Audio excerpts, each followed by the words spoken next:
എല്ലാ പ്രേക്ഷകർക്കും വേണ്ടിയിട്ട് നല്ലൊരു സ്കിറ്റ്.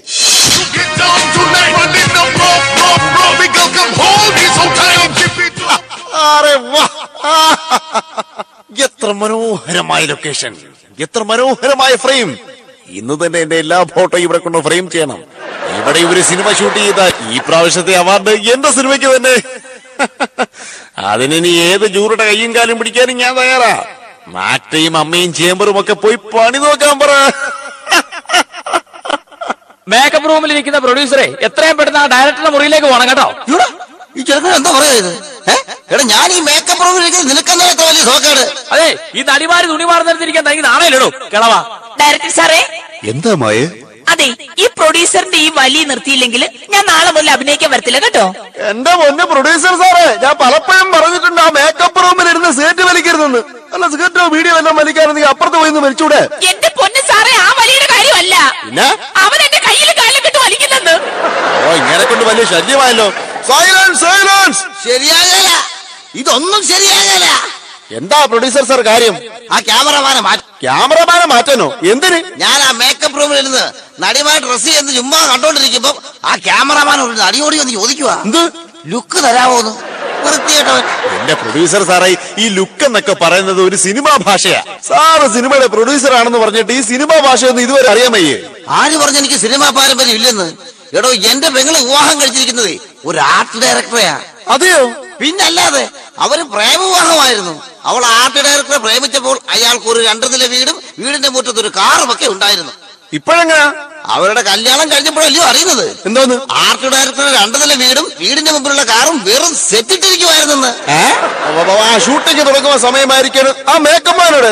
ആ മേക്കപ്പ് മാൻ അവിടെ നിന്ന് മേക്കപ്പ് ഇടുന്നു. അതിന് അവനിപ്പോഴെന്തിനാ മേക്കപ്പ് ഇടുന്നത്? പിന്നെ അഭിനയിക്കാൻ വന്നവരുടെ മുഖത്ത് മേക്കപ്പ് മാനുള്ളത് ഇയാള് പോയി മേക്കപ്പ് ഇടുവോ? സാർ, നമ്മുടെ ഈ സിനിമ തീരുമ്പോഴത്തേക്ക് കുറഞ്ഞത് 60 കോടി രൂപയെങ്കിലും ആവും. ആ 1 കോടി കൂടെ അധികം ഇരിക്കട്ടെ. എന്തിനാ സാർ അധികം 1 കോടി രൂപ? മൊത്തം തീരുമ്പോ 1 കോടി എന്റെ നെഞ്ചത്തിടാനാണ്. പിന്നെ സാർ, നമ്മൾ പറഞ്ഞതുപോലെ പാട്ട് സീൻ എടുക്കുവാൻ വേണ്ടി രജനി സാറാണ് വരുന്നത്. ആ, രജനി സാർ എത്തിയോ? ടാപ്പിംഗ് തീർന്ന ഉടനെ ഇങ്ങെത്തും. താപ്പിയോ? അല്ല, ഡബിംഗ് ഡബിംഗ് ഡബിംഗ്. പിന്നെ വേറൊരു കാര്യം, നമ്മുടെ രജനി സാർ വന്നാൽ ഒട്ടും സമയം അയാൾ വേസ്റ്റ് ചെയ്യത്തില്ല. ഉടൻ നമുക്ക് പാട്ട് സീൻ അങ്ങ് തുടങ്ങണം. രജനി സാർ വന്നേ. സാർ, രജനി സാർ എത്തിയെന്ന്. നമുക്ക് ഉടൻ തന്നെ പാട്ട് സീൻ അങ്ങ് തുടങ്ങാം. Okay, all light on camera, rolling action.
നമസ്കാരമുണ്ട്. ഞാൻ പ്രൊഡ്യൂസർ. യാത്രയൊക്കെ ഉണ്ടായിരുന്നു? സുഖമായിരുന്നു? പിന്നെ സുഖമായിരുന്നു. സൈക്കിളിന്റെ പുറകിലല്ലായിരുന്നോ ഞാൻ വന്നത്?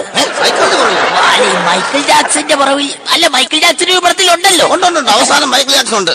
സാറേ, ഡബിംഗ് ഒക്കെ എങ്ങനെ ഉണ്ടായിരുന്നു? ഓ, മഴ കാരണം ടാപ്പിംഗ് ഒക്കെ വളരെ കുറവാന്നേ. ടാപ്പിംഗ് അല്ലെ, ഡബിങ്ങിന് ആള് കുറവാണ് ടാപ്പിങ്ങിന്.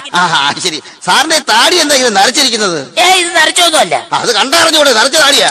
ചുമ്മാ നരച്ചൊന്നുമില്ല. റബ്ബറിന്റെ ഒട്ടുപാല് വീണ. വേണമെങ്കിൽ ഇളകി കാണിച്ചു തരാം. അപ്പൊ നീ രജനീകാന്തല്ലായിരുന്നോ? ഞാൻ കുട്ടിക്കാട്ടി രവിയുടെ മോൻ ശശി. ഇറങ്ങി പോണ ലൊക്കേഷൻ. എന്താ പ്രശ്നം? ഇവിടെ എന്താണ് പ്രശ്നം? സാർ, എന്താണ് പ്രശ്നം? ഇനി വന്നോ? എന്താ സാർ? ഇവിടെ സംവിധാനാണെന്ന് പറഞ്ഞത് താൻ എന്തോ വൃത്തികെട്ട വടിയാണ് കാണിച്ചത്. എന്താ സാർ? ഇവിടെ റബ്ബർ വട്ട പോലെ വിളിച്ച് രജനീകാന്തൊക്കെ തനിക്ക് ധാരണ വെച്ചോളൂ.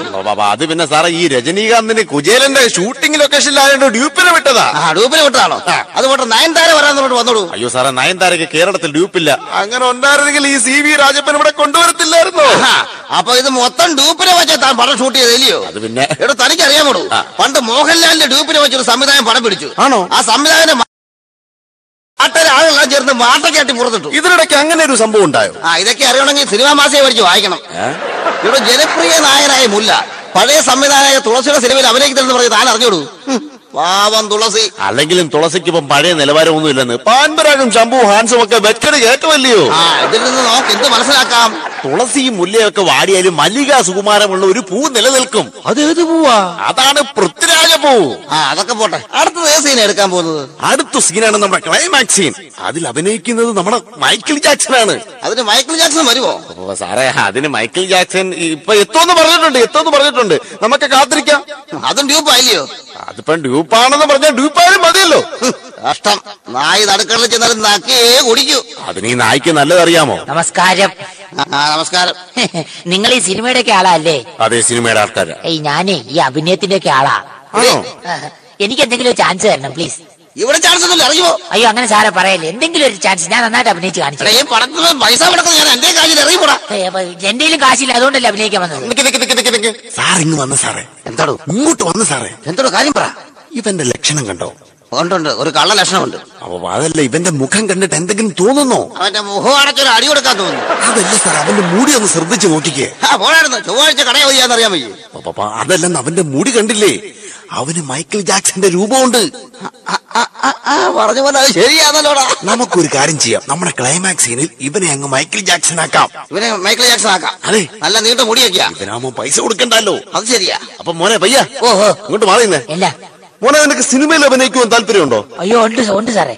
അങ്ങനെയാണെങ്കിൽ നിനക്ക് ഞാൻ ഈ സിനിമയിൽ ഒരു ചാൻസ് തരാം. എന്റെ പൊന്നു സാറേ, അതെന്റെ ജീവിതാഭിലാഷോ കേട്ടോ. എന്ത്? ഒരു തട്ടിക്കൂട്ട് സിനിമയിലേക്ക് അഭിനയിക്കുവാന്നുള്ളത്. ഇത് വെറും തട്ടിക്കൂട്ട പടമല്ല, തെണ്ടി പുറകിയ പടവാ. എങ്കിലും നീ ഒട്ടും താമസിക്കണ്ട. എത്രയും പെട്ടെന്ന് മുമ്പ് പോയി മേക്കപ്പ് ചെയ്തുവാ. Okay sir. പിന്നെ ഞാൻ അങ്ങനെ പോയി നല്ലൊരു ഉടുപ്പൊക്കെ ഇട്ടോണ്ട് വരട്ടെ? വേണോ? ഷൂട്ടിംഗ് ഇപ്പൊ തന്നെ ആരംഭിക്കണം. ഞാൻ പെട്ടെന്ന് പോയി നല്ലൊരു ഉടുപ്പിട്ടോണ്ട് വരട്ടെ? വേണ്ട, ഉടുപ്പൊന്നും വേണ്ട. നിന്റെ മൈക്കിൾ ജാക്സന്റെ ഫിഗർ മാത്രം മതി. സ്വഭാവം വേണ്ട കേട്ടോ. ഞാൻ വീടാക്കൂടിയെ താമസിക്കുന്നവനാ. എന്റെ പൊന്നു സാറേ, ഞാനൊരു കാര്യം പറയട്ടെ.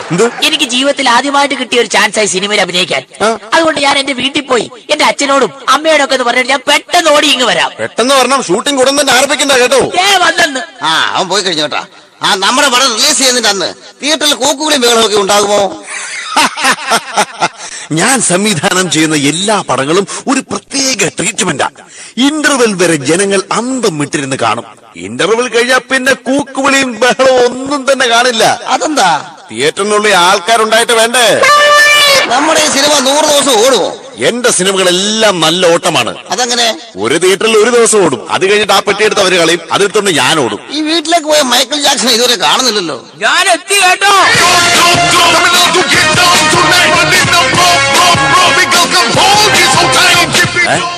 ഞാൻ ജാക്സൺ. ഏത് ജാക്സൺ?